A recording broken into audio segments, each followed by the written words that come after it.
After all the jacks are in their boxes and the clowns have all gone to bed, you can hear happiness flowing on downstream. Footprints dressed in red, and the wind whispers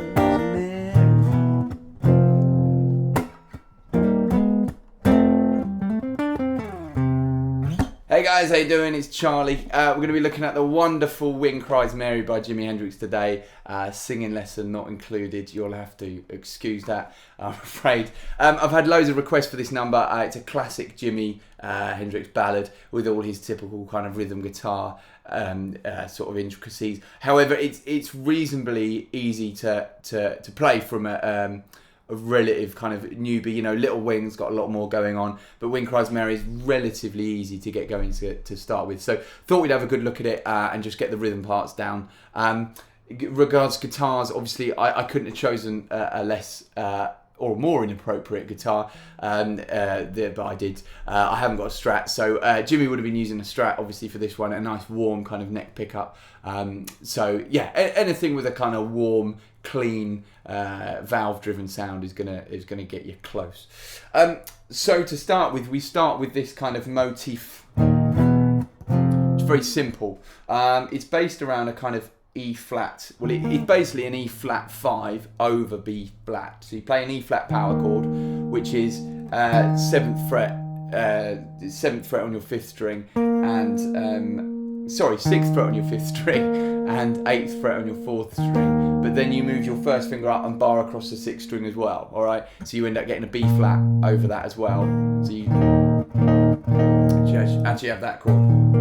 You can actually hit the E flat above that as well, which would be 7th fret, 8th fret, 3rd string.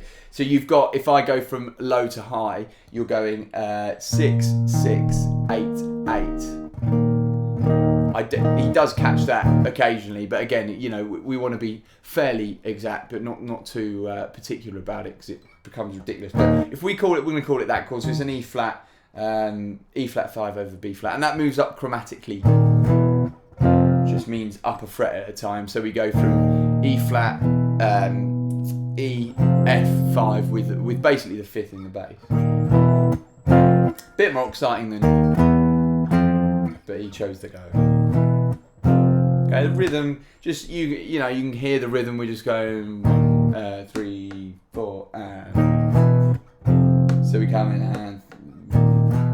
So just to get used to that rhythm, just keep repeating that. Then the next little motif uses his classic kind of inversion, like that, okay? And what that's doing is you're taking the E flat, E and F chord, but you're playing a 3rd inversion and hammering onto the 3rd. So what that means in practice is that you start at 8th fret with your first finger, which is there, and you're going to play the 4th and 5th strings together, but you're going to hammer them on to the 2 frets up. So I'm barring 8th fret with my first finger, and I'm striking the 5th and 4th strings together, but I'm hammering on with my 3rd to fret number 10. Okay? Now I'm also catching in the process the third string, which should be barred down also at 8th fret. So you get this, which is quite difficult, because it's fair enough getting the one shape, but then to move that up again chromatically a fret at a time, and let that ring through as well. Okay, so our first part is, then we're going to go. Okay, so I just get that repeated. Okay, so that's the kind of opening gambit, and that is played throughout the whole song, really, pretty much, throughout the whole thing. So from the intro, we play that twice. So we're going to go, and again, then that bit again.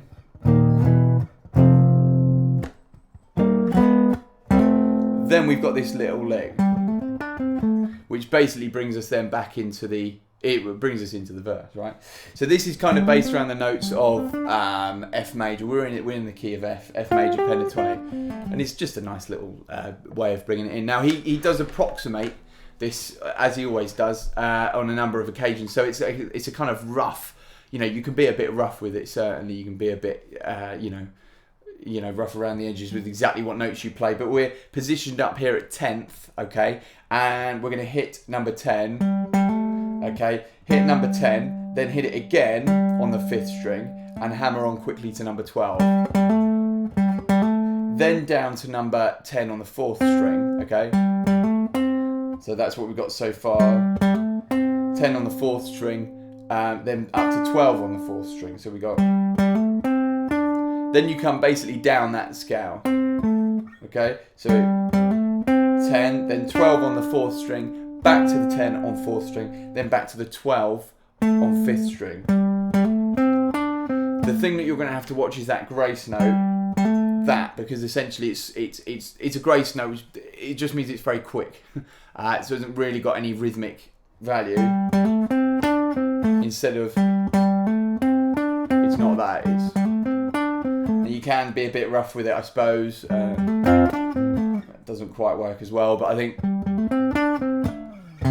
again it brings you into the first note of the verse. All right. So far we've got that's the first part. Then with the hammer-ons, then we do the first bit again, repeat it. Then we've got our little lick. Then basically we're down to kind of that leads us directly into the verse, into the first part of the tune. All right. So that's your first bit. That's your intro. Those bits go between, kind of help join up the verses of the tune. So knowing that bit is very useful. Obviously. Let me take you through the verse section. It's basically the chords are just C, B flat, and F. So you could just go. We're getting a C, 2 and 3, 4 and F, 2, 3, 4. So see it as a 2-bar pattern. You've got first bar is split with 2 beats on C, 2 beats on B flat. So it's 1, 2, 3, 4, and then a whole bar on F, 2, 3, 4. Now obviously he doesn't play it quite like that. He puts in lovely little interesting fills and things like that to make it cool, as you would expect. He alternates between positions. I'm going to show you one position to start with. You can kind of take it and run with it if you wish. But he alternates between playing it here and here. Okay, so we'll start with this, and this is just your standard sort of A-shaped bar at 5th fret. I'm playing first finger on the 3rd fret of the 5th string. My 3rd finger's barring across strings 4, 3, and 2 of the 5th fret. Should sound something like that. Okay, so that's the shape he's using. Occasionally he'll go. Okay, so we use a chromatic passing note. So he plays a C, then he moves the whole shape down a fret. He strikes just the bass note, which would be the B, very quickly. Then moves down to the B flat. So you go. Okay, you got to be quick. It's just a little embellishment. You wouldn't do it every time. You might do it now and again. If you did it every time, it wouldn't sound cool. If you do it now and again, it'll sound a lot better. All right, so that's your first part, really. And then we're into F. And he's undoubtedly, I think, giving classical guitarists everywhere a headache by using his thumb over the top of the neck. That means you can get away with all that business, which you wouldn't be able to if you were doing the full-on kind of textbook bar chord, which we're going to omit. So he plays like that, and then he forms the rest of the chord with fingers 1, 2, and 3. So that's going to give us 1st fret 2nd string, 2nd fret 3rd string, and 3rd fret 4th string, which is an F major. Okay, and then with the thumb, and he does this little thing where he chucks in the add 9. Okay, so you're going to get, if that's kind of an approximation, he hits 1, 2, and 3, 4. Okay, so 1 and 2 and 3 and. Okay, so all that does is he strikes the chord, and as a grace note, he hammers on with his middle finger from the open open third G string, which is the kind of add 9, okay, and just hammers it on ever so slightly to get that kind of grace note appeal. So I'm hammering middle finger onto the third string at the 2nd fret, but with as part of the chord, so my right hand striking the whole chord. Yeah. So all together, yeah.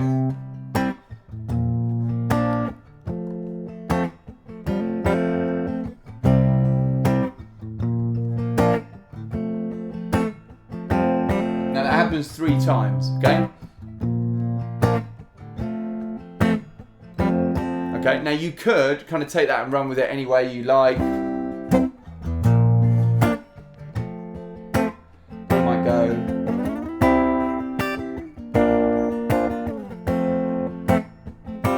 There's lots of variations, but I think it's much better if you find one that fits and works for you and that you're comfortable with. Go for that. You can always add things in later. It's more important to learn how to play the actual tune, so you could play it and sing it or accompany or whatever, rather than learning, I think personally, than learning the exact note for note replication of exactly what I did. You can always do that later. So try and just get something that's workable for you now for the minute, you know.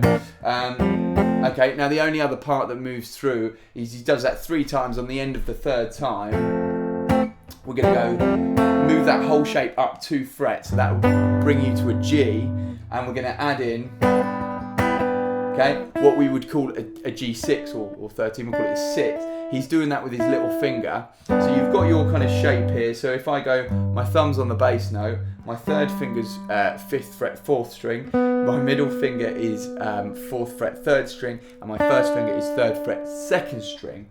So we've just moved it up, right? And you're going to pop in as a little embellishment your little finger on the 5th fret of the 2nd string. Okay, and rhythmically he kind of goes. So we're going 1, 2. So we're hitting that on number 2, and then straight off after that, and then move that up 1, 2, 3 more frets and do exactly the same. Okay, so that gives a. Okay, so if I come from the last part of the verse, sorry.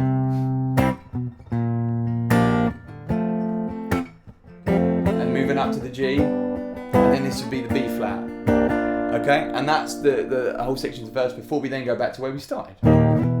And then we're going to repeat the bit with the G again, B flat,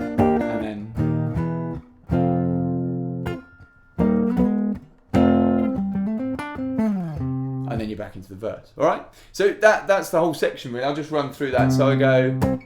This is just from the verse.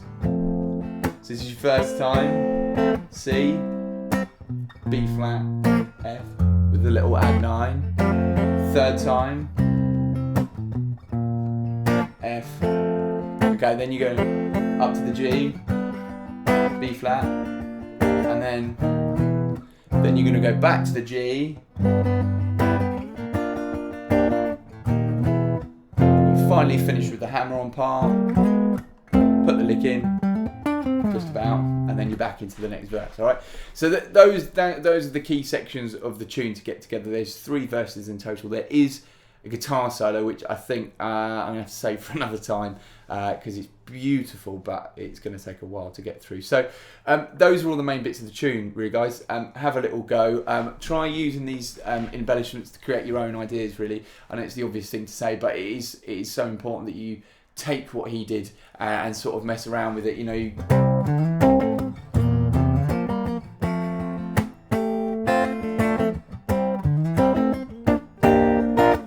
Anything much better than that, I'm sure, but that kind of idea. So you kind of amalgamate all the things you know about rhythm guitar and do what he did. He was creative. Well, I'm sure we can't all be Jimi Hendrix, but it's the ideas and steal them because they're there to steal.